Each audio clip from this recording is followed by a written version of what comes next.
Hi guys, welcome to RP couple YouTube channel. ఈరోజు నేను ఈ వీడియోలో చాలా టేస్టీగా ఉండే కరివేపాకు రైస్ ఎలా చేయాలో చూపించబోతున్నాను. చాలా త్వరగా ఈజీగా లంచ్ బాక్స్లోకి కానీ లంచ్ డిన్నర్లోకి టేస్టీగా తినాలనిపిస్తే ఇలా 5 నిమిషాల్లో చేసుకుని తినేయచ్చు. కరివేపాకు రైస్ ఎలా తయారు చేసుకోవాలో ఆ తయారీ ప్రాసెస్ని ఇప్పుడు చూసేద్దాం. ముందుగా కరివేపాకు రైస్ చేయడానికి అన్నాన్ని పొడిగా ఉండేలా ఉడికించి సిద్ధం చేసుకోవాలి.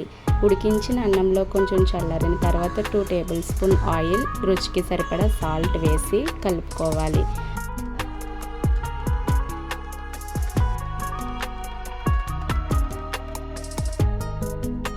ఇప్పుడు స్టవ్ మీద ప్యాన్ పెట్టి ప్యాన్ కింద ఫైర్ పెట్టి ప్యాన్లో 3 టీ స్పూన్ ఆయిల్ వేసి ఆయిల్ వేడెక్కిన తర్వాత 3 టీ స్పూన్ పల్లీలు వేసుకోవాలి.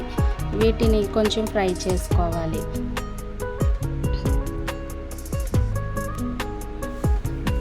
ఇవి కొంచెం ఫ్రై అయిన తర్వాత 1 టీ స్పూన్ పచ్చిశనగపప్పు, 1 టీ స్పూన్ మినప్పప్పు, 1 టీ స్పూన్ ధనియాలు, 1/2 టీ స్పూన్ మిరియాలు వేసుకోవాలి.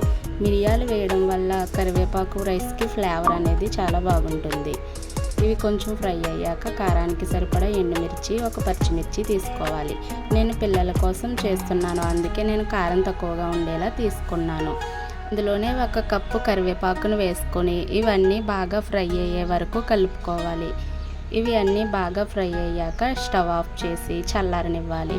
చల్లారాక వీటిని మిక్సర్ జార్లో వేసుకొని పొడిగా చేసుకొని కొంచెం బెరకగా గ్రైండ్ చేసుకుంటే బాగుంటుంది. ఇప్పుడు ఇదే ప్యాన్లో మరో 2-3 టేబుల్ స్పూన్ ఆయిల్ వేసుకుని ఆయిల్ వేడయ్యాక 2 టీ స్పూన్ల పల్లీలు, 1/2 టీ స్పూన్ ఆవాలు వేసుకొని వీటిని బాగా ఫ్రై చేసుకోవాలి. 5 కచ్చపచ్చగా దంచిన వెల్లుల్లి వేసుకోవాలి. 1 చిన్న ఉల్లిపాయని ముక్కలుగా కట్ చేసి వాటిని కూడా ఇందులో యాడ్ చేసుకోవాలి.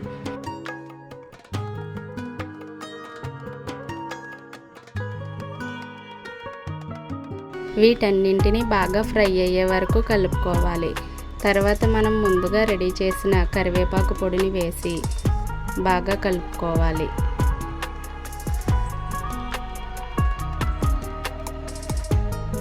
ముందుగానే రెడీ చేసి పక్కన పెట్టుకున్న రైస్ని కూడా ఇందులో యాడ్ చేసి బాగా కలుపుకోవాలి.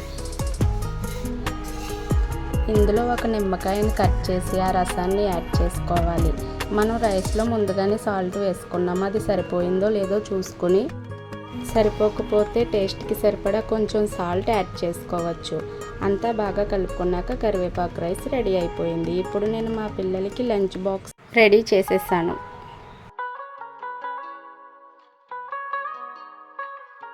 ఇప్పుడు చెప్పుకున్న ఈ హెల్తీ రెసిపీ మీకు నచ్చినట్లయితే లైక్ చేసి మీ ఫ్రెండ్స్కి షేర్ చేయండి. ఈ రెసిపీ మీరు కూడా ట్రై చేసి ఎలా ఉందో కామెంట్ సెక్షన్లో చెప్పేయండి. Thank you for watching. Please subscribe RP couple YouTube channel.